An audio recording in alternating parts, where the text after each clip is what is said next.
6 p.m.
Okay, hello, welcome everyone. My name's Darren Q, and I'm the new Dean of the Kroc School of Peace Studies here, and it's my pleasure to welcome you to this year's Conversations with the Women PeaceMakers.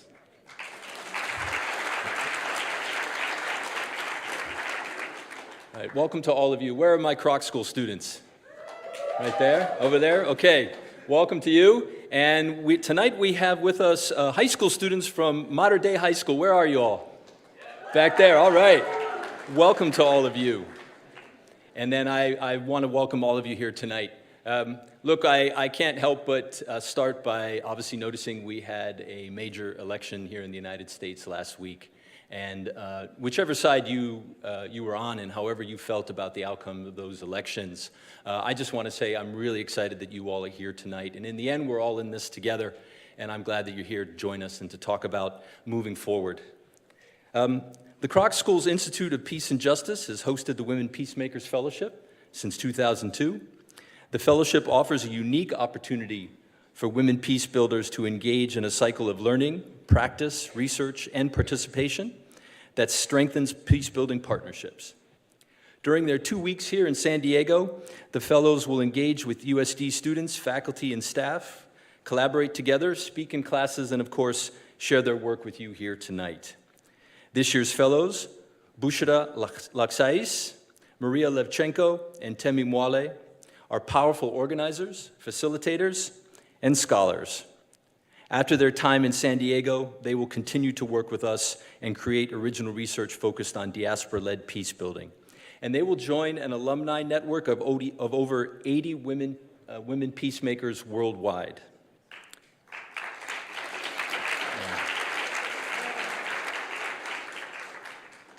Women peace builders like the ones you will meet tonight work tirelessly to build more peaceful communities, despite receiving threats for raising their voices, being excluded from leadership roles, and facing obstacles to receiving funding. Women accounted for just 16% of participants in United Nations-led or co-led peace processes in 2022, dropping by 7% from 2020. A 2020 UN Women's Report found that the share of bilateral aid dedicated to programs related to gender equality and women's rights in conflict-affected and fragile countries was only 4.5%.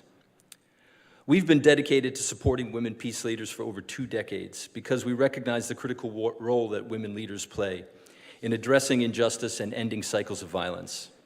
Research shows that when women participate in peace processes as negotiators, mediators, signatories, and witnesses, the probability of an agreement lasting at least 15 years increases by 35%. Yes. We are proud to highlight amazing peace builders like the ones you will meet tonight and to provide an opportunity for them to share their experiences, learn from each other, and create original research to reshape best practices in the peace building field. And I want you to watch this space. If you did the math from the 2002 start of the program, we're up for our 25th anniversary in 2027, and we plan to trumpet that and to celebrate well. So stay with us. It's one of our signature programs here in the school, and we're very proud of it, and we plan to build upon that in the years to come. Now, it's my pleasure to welcome my colleague, Mariia Levchenko, the Program Officer for Women, Peace, and Security at the Kroc Institute for Peace and Justice, and the 3 Women Peacemaker Fellows of 2024-25. Please join me in welcoming them.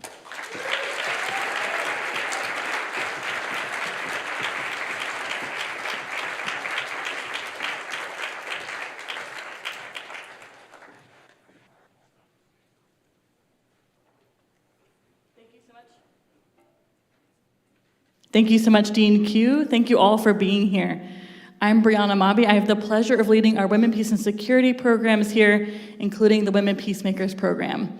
I'm honored to get to work with these amazing peace leaders throughout this year and excited to introduce them to you tonight. Our theme this year is peace building within the diaspora. So our peacemakers are working in different places on different issues. They come from different perspectives. But you're going to hear some common themes tonight around migration, the importance of recognition, and the need for accountability. So I'm so excited to get our conversation started. Mariia, we'll start with you. Dr. Mariia Levchenko is a peacebuilder and international affairs expert recognized for her pivotal contributions with the 2023 Luxembourg Peace Prize. Currently serving as the project manager at the Berghoff Foundation, she specializes in social cohesion work in Ukraine and peacebuilding in Ethiopia. Dr. Levchenko's work, spanning over a decade, focuses on dialogue facilitation, strategic planning, and empowering civil society across multiple continents. Mariia, tell us where the war in Ukraine stands right now and how you're working to support Ukrainian communities. Thank you so much, Brianna. It's an honor and privilege to be here today and share the stage with two other incredible women peacemakers and to share our stories with all of you. There are 8 million displaced Ukrainians because of the war. I'm one of them. Like many other of my compatriots, I woke up in February 2022 from the sounds of rockets and missiles hitting my home, hitting Kiev, the capital of Ukraine. And I did not think it's possible in 21st century that your neighbor decides to kill you and the world just silently watches. But this war has been going on for the last 10 years, since 2014, when Russia annexed Crimea. And we have witnessed so much despair, destruction, shattered communities, pain and trauma embedded in our everyday life. And just to explain to you what it feels to be a Ukrainian, we are constantly on the alert. We have to check our phones, we have to see whether there is a missile or a rocket coming to destroy our homes and kill our loved ones. And when I talk about the drones, I don't mean the drones, that are flying around, taking good pictures of you. Those are the drones that come carrying explosive weapons to destroy your apartment. And even now, every time I checked to the hotel, I see how far away the bed is from the window, just in case there is an alert during the night and I have to run and evacuate to the shelter. And funny enough, even when I travel to the countries when it's quite safe, I still carry this habit with me. And it speaks to the level of trauma that all of us have. But this war is not only about Ukraine. It creates ripple effects throughout the world. You feel it everywhere. I was working in Uganda with South Sudanese refugees, and they feel the shortage of food just because their food ratios have been cut. And here in the United States, you might feel like you're so far away, 9,000 kilometers from Europe, from Ukraine, but you also feel the war here. You have inflation, increased food prices, and new security challenges. So in my work, I focus on two tracks. I work on the project on social cohesion in Ukraine. I am based in Germany, though I travel constantly to Ukraine, together with my organization, Berghoff Foundation. And this is the largest and oldest peace-building organization in Germany, working for 50 years for conflict transformation. And in Ukraine, I work on creating spaces for people to talk about their experiences. Because despite what you all might think, Ukrainians are so united, we have high levels of solidarity and unity. This is not true. We do have polarization inside our communities, and it's along the lines whether you fought or not, you're a refugee or you are IDP, and even the language you speak, Russian and Ukrainian, creates a drift between societies. So we create a safe and brave spaces for people to talk about their experiences, share and connect on a way deeper level. And my research here will be based on working with the Ukrainian diaspora in Germany, just because one might think that, people who are in Germany, they're safe, they're so far away, they're not impacted by the war whatsoever. But what is the first thing you do when you wake up in the morning? You check your phone, right? Social media, the news, we do the same when we're outside of Ukraine. But I check my phone to see if my family is okay, if there was a drone attack, if they survived. So this is the trauma that Ukrainians living in Germany go through. And the worst is that many international organizations are trying to push us into some form of a dialogue or reconciliation process with the Russian diaspora. And it's a very traumatizing experience. It's very hard because there is no forced reconciliation, because forgiveness needs to be done only on the Ukrainian terms. So this is the work that I'm doing. Because when we humanize our experiences, we remember that we are humans. And if we remember that we are humans, our world continues to exist. Thank you.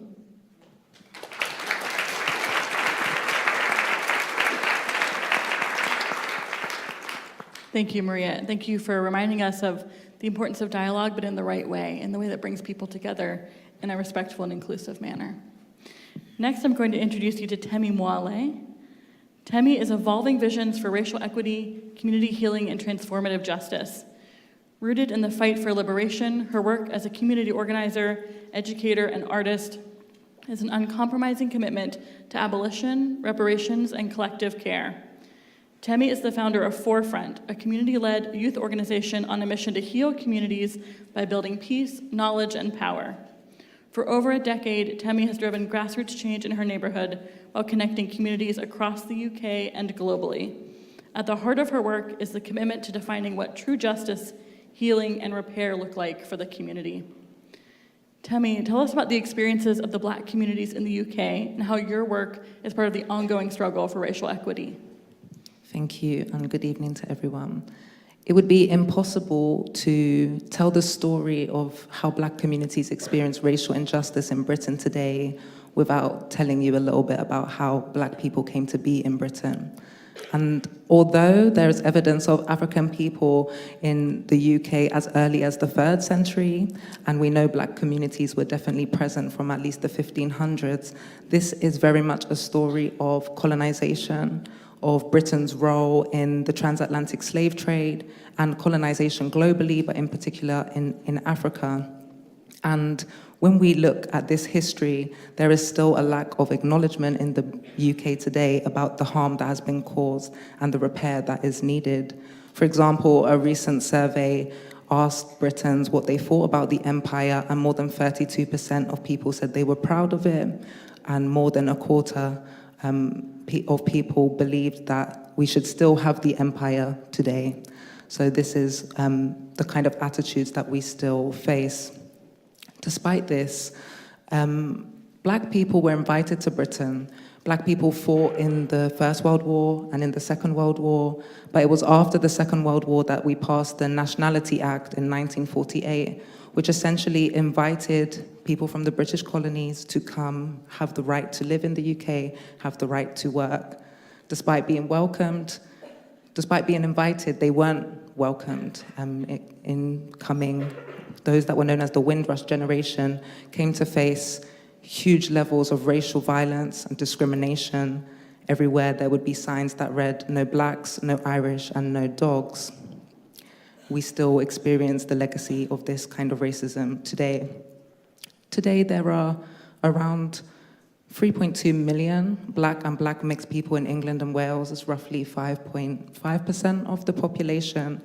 And although as a Black diaspora, we come from all over the world and every country you can think of, we are united in the UK in terms of our experience of racial injustice.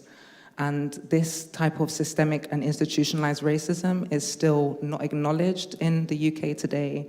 And it really affects every aspect of our lives, from every system you could think of. Healthcare, where Black women are still 3 times more likely to die during childbirth, to education, housing and social care, employment, and the criminal legal system, where, as of last year, Black children represented more than a quarter of all young people in prison.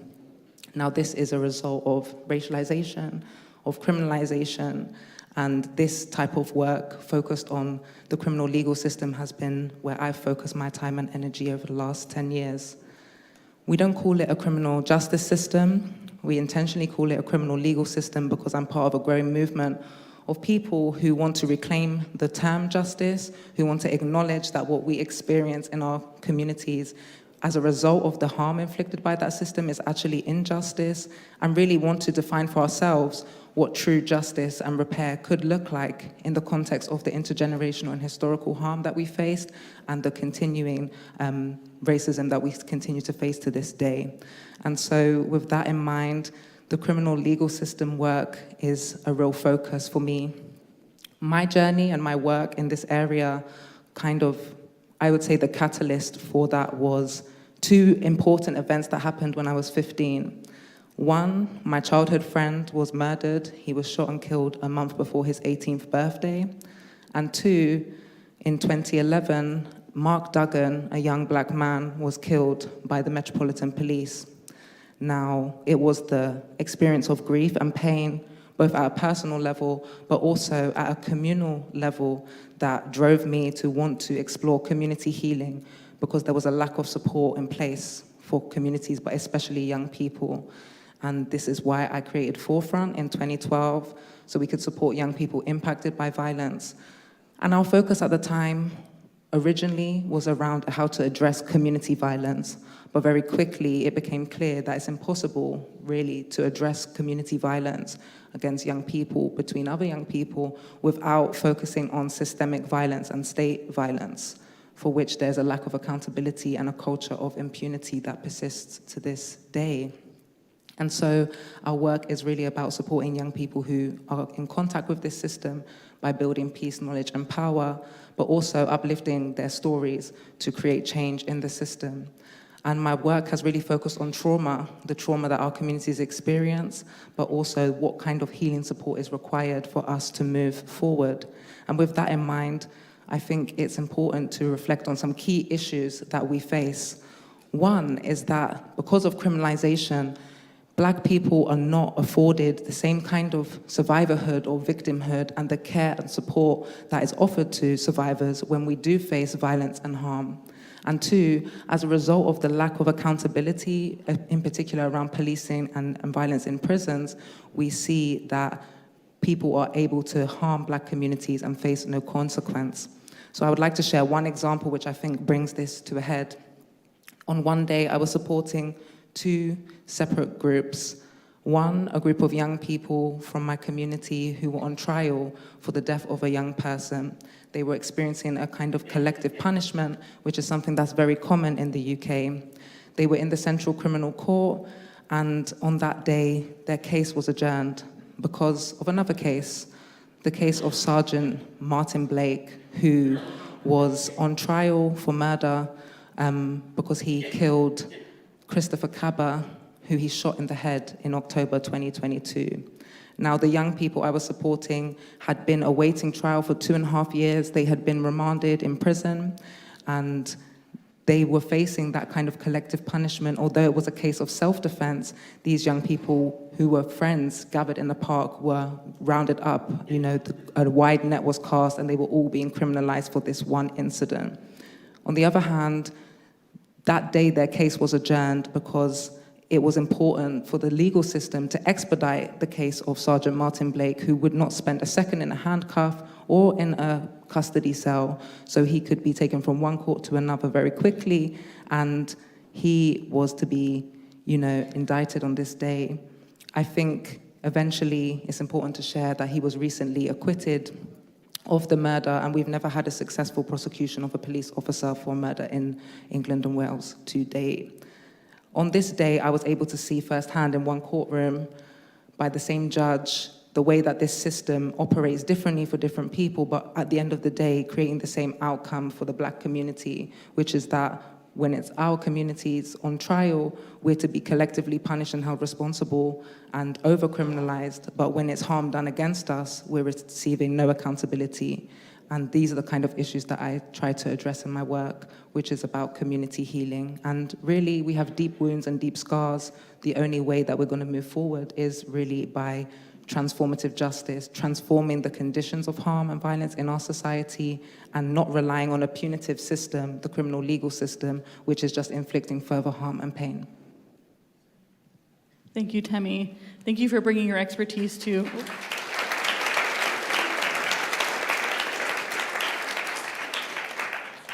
Thank you for sharing your expertise on issues we're also grappling with here in the US, and hearing that the challenges are transnational, but hopefully the solutions can be as well. And thanks to you and Mariia for sharing the human impact of these challenges that you're working on. Last but not least, I'm going to introduce you to Dr. Bochra Laghssais. She's a doctor of philosophy and international studies, specializing in peace, conflict, and development at Jaume I University in Spain. Her research focuses on the adversities, vulnerabilities, agency, and empowerment of Amazigh Indigenous women in Morocco and in the diaspora. And she has collaborated with organizations such as the US Peace Corps in Morocco and Project SOAR Morocco on girls' education and empowerment. Bochra, tell us about the Amazigh community and how your work contributes to building peace. Thank you very much, Brianna, and thank you everyone who is here today. It's a great honor to share the floor with such amazing and inspiring women peacemakers. The Amazigh people are the indigenous people of North Africa. They are also known as the Berber. However, this term means barbarians and who require civilization. And as Amazigh people, we reject this terminology and we prefer to call ourselves Amazigh, which means free, noble people. Throughout our history, we have been colonized by various civilizations, from the Phoenicians to the French occupation in the 19th and the 20th century, which this left a lasting impact. Despite being colonized by various civilizations, we Amazigh people, we endure. I have been active in the field for the past 7 years, both academically and in development work. Through my PhD, I have been able to do ethnographical research in Morocco with 13 women. I stayed with them and tried to analyze their adversities and vulnerabilities. And I came out to say that it manifests through various ways. First, rural socio-economic conditions, and that is lack of access to education. Girls drop out of school at an early age, and then they become at risk of child marriage. Also, lack of access to health care, as well as the language marginalization. It's only until 2011 Arab Spring Uprising that language was officially part of the constitution. Yet this remained to face a lot of challenges and a lot of marginalization in terms of law and fundings to implement this language in public services, for example, in the courts and in healthcare system.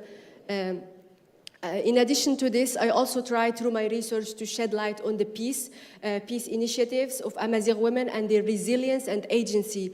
It is important to acknowledge that despite the vulnerabilities, they also have a powerful force to move beyond the adversities, and they do that through the interviews I have done, through their self-based project, income-generating project, also cooperatives. So this not only contribute to their economic empowerment, but also the safeguard of intangible cultural heritage, because these projects, they center around the artisanal products that they have inherited throughout through their ancestors, and also through my development work, I have been fortunate to help and work with Peace Corps Morocco and Project SOAR. I worked and facilitated programs on life skills for young people, girls and women empowerment. And some of the programs was we facilitate workshops on period poverty. This topic particularly is taboo in my culture. So through the workshops, we teach the girls about menstruation hygiene and how to manage the menstruation, and also to create reusable pads and teach about this subject in general. Through this fellowship, and I'm very happy to be part of it, and it's an honor for me to be able to research this topic, as I'm currently living in the Netherlands, to research the Amazigh women in the Netherlands, because in the 1970s, the Amazigh people from the Rif were invited to the Netherlands as guest workers, and since then, now we can talk about third generation of Amazigh people in the Netherlands. So I'm interested to know how they transmit their Amazigh culture to their children, as well as being expected to assimilate to the Dutch culture, and also how do they navigate cycles of violence, and as a community, how do they mobilize and create strategies to empower themselves and to promote peace. And in conclusion, Brianna, despite the invisibility of women's peace-building efforts, women remain at the heart and the center of peace-building work, and my job and my role is to make it visible and to contribute to make and shed light on this legacy. Thank you.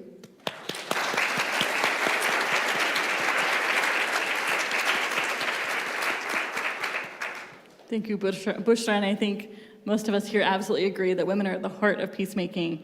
And thank you for highlighting that while it's important to see those vulnerabilities, to see where those challenges are, that we also have to realize that we are agents, that we can make change. So thank you. I have another question for the peacemakers, but I hope you will also send us questions to ask them. If you go to slido.com, that's SLIDO.com, and put in code 403 9512. You can submit a question for our peacemakers. Happy to say the code one more time as I see people grabbing their phones. 403-9512. So you can ask those questions of the peacemakers yourself. So I have a question for all three of you, and Mariia, we'll start with you. What's your vision for peace in your communities? Thank you. That's an excellent question for Ukrainians right now. For all of us, the most important aspect of peace is for active fighting to stop. We really want Russia to stop bombing our cities, stop killing our children and killing our relatives and family. Just today, there was an attack on Odessa on a residential building, injuring 2 people and killing 1 woman. And this is the usual reality that we live every day with. But the path to peace is really multi-layered. It's not just one single step, it's many. For us, it can be multi-sided. First of all, we really have to talk about just peace. And for just peace, what I mean, a lot of territory of Ukraine is under occupation right now, and if you compare it to the map of France, it's going to be the whole France under occupation. And there are so many people still living there. They have stayed because they had either nowhere to go, or they decided to collaborate with Russians. And after the victory, and in Ukraine we always prefer to say not after the end of the war, but after the victory, Ukrainian victory, we'll have to do something with the people who are still there. And how do you approach them? How do you talk to them? How do you create spaces for the shared experiences to develop? So here we can talk about the transitional justice, but also restorative justice, to repair the harm and to repair the relationships. But also peace needs to be sustainable for Ukrainians.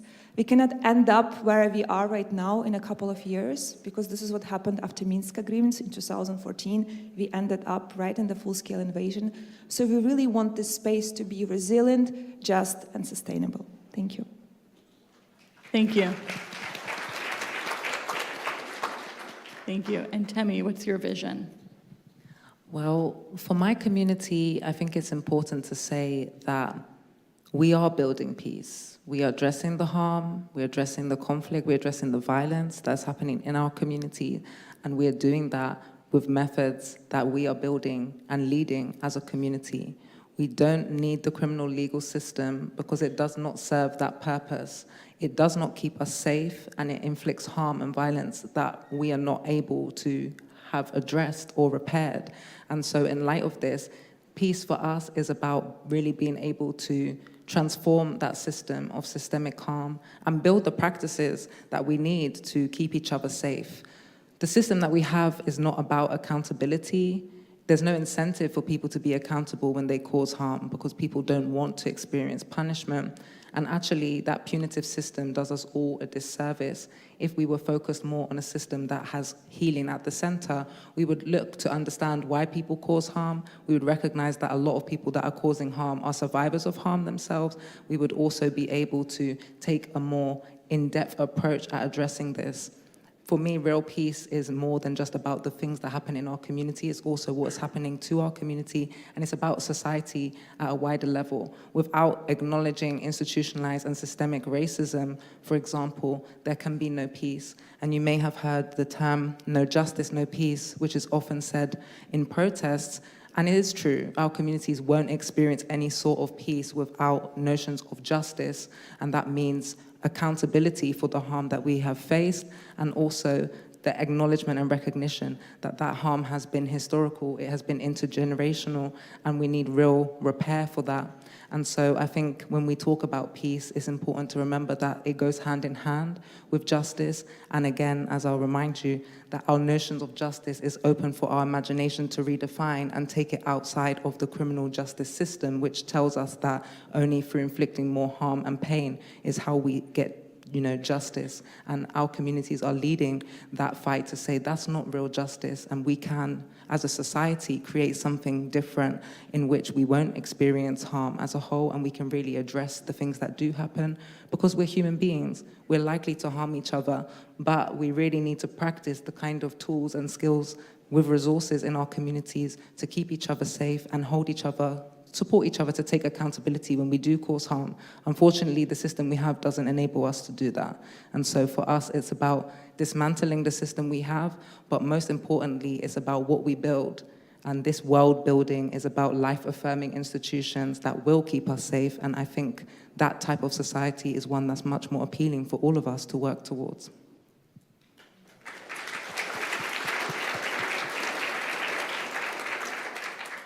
Thank you. And Bochra. Thank you.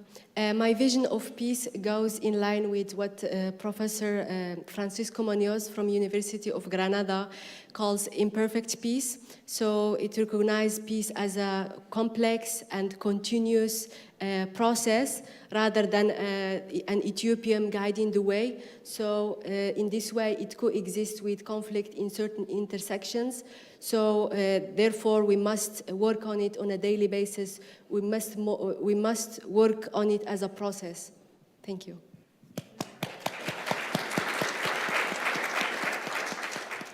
Thank you. And I think you all beautifully highlighted the role of timing and the role of when is the right moment and how do we think about what needs to happen now versus in the future versus when harm is farther in the past versus yesterday. So thank you for prompting us to think about in our own society here in San Diego, how we think about those wrongs as well and what our role is individually for peace as a process. I'm going to turn to your questions now, so thank you for submitting them. Temi, we have a question for you. How can we mobilize as a society to prioritize peace and justice in institutions that often favor punitive approaches? Yeah, this is a really great question. I think when it comes to addressing punitivism, we have to reflect on that we are all socialized that way. And so it's internal to us as individuals as much as it's a collective process and then it's institutionalized. The way we can start doing that work is looking in the mirror. We can address ourselves, the police officer in our brain sometimes, our desire for retribution. It's human nature, it's instinct sometimes. However, when we reflect on what's the best thing that can have the best outcome for the most people, and how can we actually disrupt cycles of violence, if we really want to see harm and violence stop, we will realize that inflicting more violence and harm, if you've ever been to a prison, if you know anybody that's been to prison, you will understand that there's nothing about what happens there that is going to support people to heal and not come out and harm further. That's the truth. People are experiencing a lot of harm, and the kind of support that's needed for people when they do go through these systems is really being provided by the community who understand this, and that is where transformation is happening. So I feel there's a personal level for us to look in the mirror. There's work we can do with our friends, with our families, to disrupt this kind of punitivism, but there's also a lot of organizing work. We can join organizations. There are many of them here in the US that are working to disrupt criminalization and these punitive ideologies right here at home. And so I hope you will take it upon yourself to find some of them. We'll be sharing some resources, and you can get involved like that. Thank you. And the resources Temi mentioned, I've created a QR code of resources the fellows shared with us, and the fellows will have them in the reception afterwards. So feel free to get one and check out the amazing resources they have to share. Mariia, we have a question for you. Can you talk more about your work in Ethiopia and your work in Ukraine and how you adapt between the two contexts? Yeah, thank you. I was not expecting a question about Ethiopia, first of all. Yes, in Ethiopia we work with a specific ethnicity called Oromo, which is currently also in a form of a civil war, in a conflict. And I'm working with female leaders who really want to be more active and participate in the national dialogue happening in the country. So I do work with both two contexts within my organization, German Bergo Foundation, and it's actually interesting enough that for me it's very easy to go and work in the African context because we do connect on many very deep levels. When I was working with the women in Ethiopia, they come and ask me how it feels to live in the war, and then I can ask them exactly the same question. And I think in that way, when you share those experiences, when you share those stories, it really helps you to connect, and it really helps you to understand what the other people are feeling, how it's like to be in their own shoes.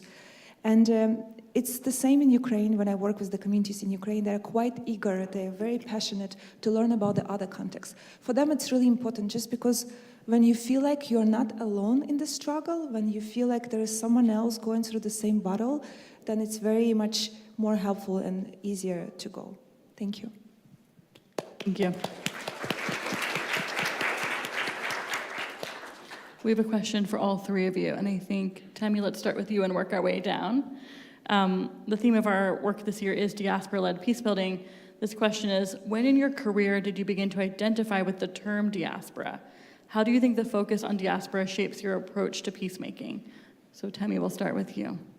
That's a really interesting question, and part of being, in this fellowship has made me reflect on diaspora quite a lot. I don't think at first I really identified my work in that way, and it's interesting. I'm first generation. My parents come from different parts of the world. My mother was born in the UK, but my father came from Zambia in the 90s. And like many people in the UK, we come from all different contexts, probably have a story of, our families would never have met anywhere else other than London, because that's where people are coming from all over the world with the possibility to meet and build families in that way. I think we have an interesting culture as Black British people because it's influenced by generations of Caribbean people who have come from the Windrush generation and influenced everything about how we live in the UK, especially in the cities like London and other big cities as well. And so we don't have one culture. It's a mix of all the different African nations. It's a mix of everywhere all over the Caribbean, and then also interacting with different cultures that we encounter too. And as I said, as Black British people, it's our experience of racialization and, experiencing racial injustice that kind of binds us together in different ways. And through acknowledging this kind of history, I think is when I first started to identify as a diaspora. We don't feel English, and I was explaining that it's something unique to Britain, that because of this British Empire, this colonization, anyone can be British, but to be English is to be reserved for white people. It's still very much wrapped up in whiteness, and we still fight this to this day. And so although I was born in England, if somebody asked me where I was from, outside of a global context, I probably wouldn't say England, and even here, I would probably say London, because that's something I identify more with, and I feel a lot of, Black diasporic communities feel the same way. So it's an interesting culture, it's an interesting experience. I think it's very different to maybe the African-American experience here, or even other Black people who've migrated here. It's completely different, but we share a lot of similar traumas and pains in relation to how the system is treating our communities. And so this process of being part of this fellowship has really helped me to reflect on what does it mean to be from the diaspora, what's unique to that, and it's something that I'll really deeply continue to reflect on after. Thank you. And Bochra, your experience in the diaspora. Thank you very much. For me, I was born and raised in Morocco, and until I need to study my master's degrees in Spain and my PhD in Spain, then I moved to Spain, and currently I reside in the Netherlands. So the identification as a diaspora is present in my life now more than before, because as I move there, I need to build a new life, and I come the communities that there is the Moroccan community and the Turkish community, and as a community we gather together and build a support system. So through this I identify as a diaspora, and because I did my research on Amazigh people in Morocco, I thought, okay, I need to further analyze this complexity of identity, because when we talk about Morocco or North Africa, it's very dominated that we think Arab culture or Islamic culture, but the indigenous communities are marginalized throughout history, and still until today we are still talking about marginalization, like disparities of resources. So these people that moved from Morocco, they moved for a better life for their children, for themselves in the Netherlands, and I wanted to see how when they move to better their life, and then they go to the Netherlands and they still face various levels and intersectional levels of marginalization and racism. How does that play in their life, and how do they or we as a community build a support system to alleviate some of these sufferings? Yeah. And I think an interesting common theme you both talked about is how diaspora communities can come together when it's helpful to collaborate, to coordinate to work against challenges that are tough for each of those communities. So thank you for that. And Mariia. Thank you for the question. I prefer to think about myself more as a citizen of the world. It's very hard to put myself under one category, under one label. And I came to Germany 3 years ago. It was not by my choice. It was out of necessity. I had to flee the war in Ukraine together with my son. And I think I have gone through all the stages that all the refugees go through, from denial and despair and anger, fighting the system. It was not really easy. But I think what I'm really grateful for is incredible support that all Ukrainians have felt through this journey. And it's not only about the Germany, it's about all the other countries that have hosted us, United States, France, all over the place. We always felt really welcome. And that was the support system that we always needed. So right now in my work, I see how different it is between those Ukrainians who came before the full-scale invasion to live as a diaspora and those who had to relocate and evacuate because of the war. There are some tensions also between them because their idea that, oh, you know, you came to steal our jobs, or maybe you're trying to put their kids in the school where we don't have enough limited spaces for that. So really, right now, it's about bridging the people, building the connections, allowing them to feel what they feel. And as I travel to Ukraine quite often, sometimes I find myself really lost. Where do I belong right now? But I guess it's a journey and it's a quest.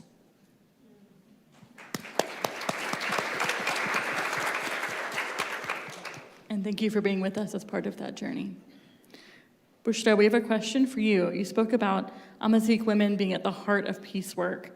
Could you speak a little bit about how the Amazigh people in general, but also Amazigh women, have gained recognition? What work did they do to help get that recognition for themselves? Yes, thank you very much for this question. It is exactly what I have been working on.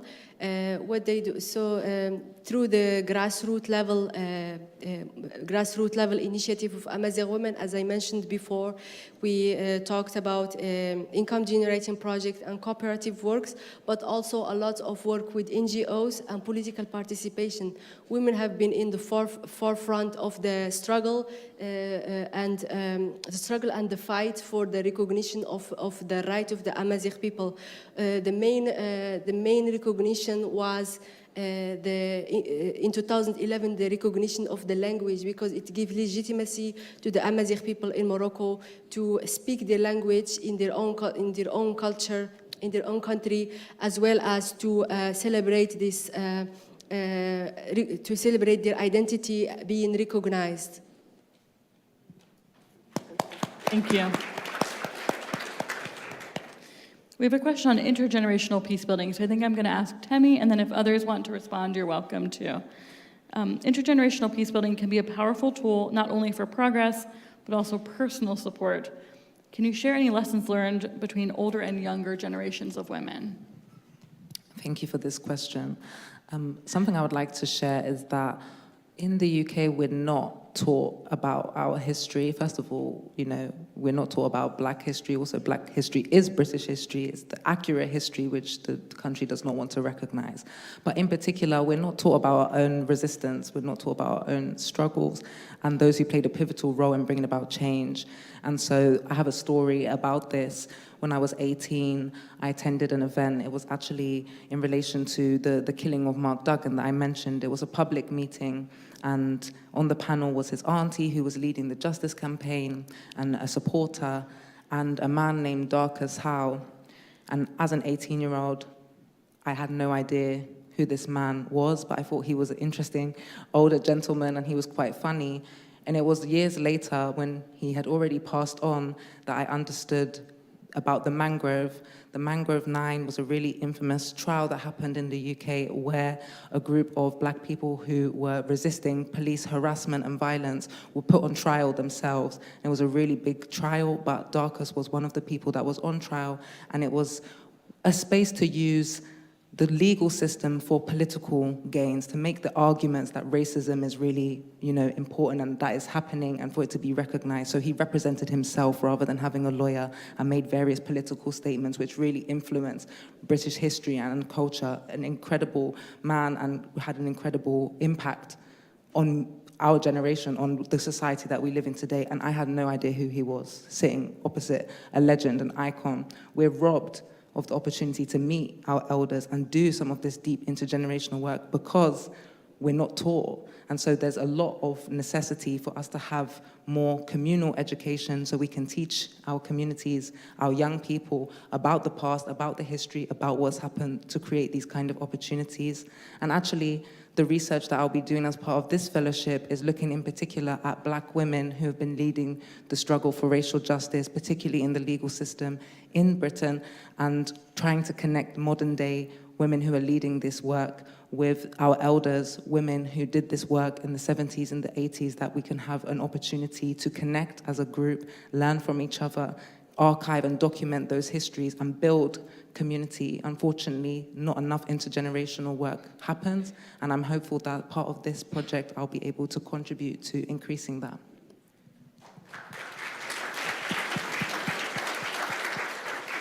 Thank you, and stay tuned for Temi and all of their amazing research. It'll come out at the end of their fellowship year. Mariia and Bochra, do you have anything that you want to add on intergenerational work? That's okay. I'm going to close us. I know we could ask questions all night. Our last question for the evening. What is one thing people in the audience here tonight can do to support your work and help end violence in your communities? And Bochra, we'll start with you, then Temi, then Mariia. Bochra, please. Thank you very much. This is a very important question, and I urge people in the audience to support and amplify the voices of Amazigh people and indigenous rights. With the power of social media nowadays, you can share the content about this topic from organizations that are leading the struggle and leading the discussion about this. There's also, I wrote various articles about this that you can be found online on Google. If you guys are interested to read and to share to help support my community. As also another aspect is, as we live in a capitalist world, big corporations copy and appropriate the designs of indigenous Amazigh women and leaving them with adversity in some ways, and because they spend so much time, like 4 months, to creating and weaving a carpet and artisanal products, and these corporations copy this design. So I urge you, when you are making choices, to consider supporting small businesses and supporting cooperatives of women. When you support them, you are helping them to be economically empowered and to put food in their table.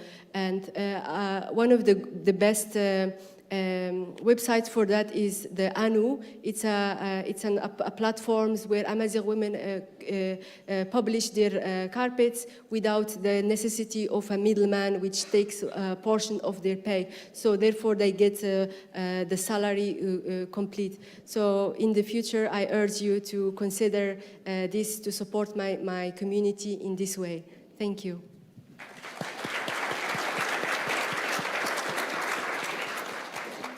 Gift-giving season is coming up here in the US, so a good website to look at. Temi, please. Yeah, I think so often when it comes to what we can do, it can feel difficult and challenging. I'm of the belief that there actually is a role for everyone. The role might not be on the front line. It doesn't matter if you have energy, if you have resources, if you have time to contribute, if you have networks. Whatever profession you're in, there's a way to contribute. And I think organizers are doing really great work to help share with people what kind of roles they can play, where people are needed, and what would be most useful. And so we've created a link. I've shared some resources with you because I feel part of the issue is that sometimes you don't know enough, and there's a lot of resources that have already been compiled to help people to gain more information about these things. And so I've shared some resources about what's happening in the UK, but mostly I've shared a lot of resources about the kind of work that's happening here in the US that you can tap into, that's about interrupting criminalization, disrupting the racial injustice in the legal system. And I would just say that at this particular moment, the political climate, issues are going to get worse in terms of the pain and harm that is caused by the legal system, in particular the population of imprisoned people and those impacted by policing and prisons, these issues are really going to intensify. And there are organizations that are working tirelessly on the ground across America to address these kind of issues that need support.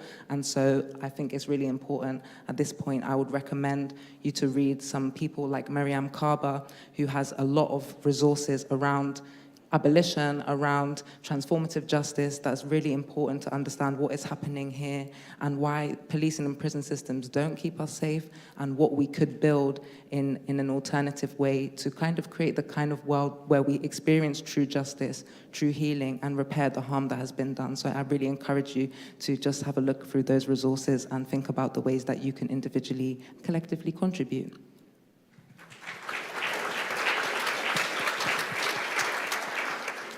Thank you, Temi, for reminding us each of the power we have as individuals to be informed and to take action. And Mariia, wrap it up for us. There is always this misconception that to be a peace builder or change maker, you need to have a specific education, PhD, experience working in the field. Well, it's not true. Anyone can be a peace builder, and this is what my colleagues just shared. You all can make small actions, small steps, whether buying from cooperatives or raising awareness, taking a small action. And United States is a perfect place for that. It's a melting pot. You have so many people coming here, hoping for a better life. You have people coming from Afghanistan, from Iraq, from Ukraine, from Ethiopia, from Chad. Talk to them. Be curious. Ask them questions. Allow them to share their stories with you, to share their pain, and that will heal their souls. Because peace is not individual action. It's a collective effort. And I invite all of you to do it.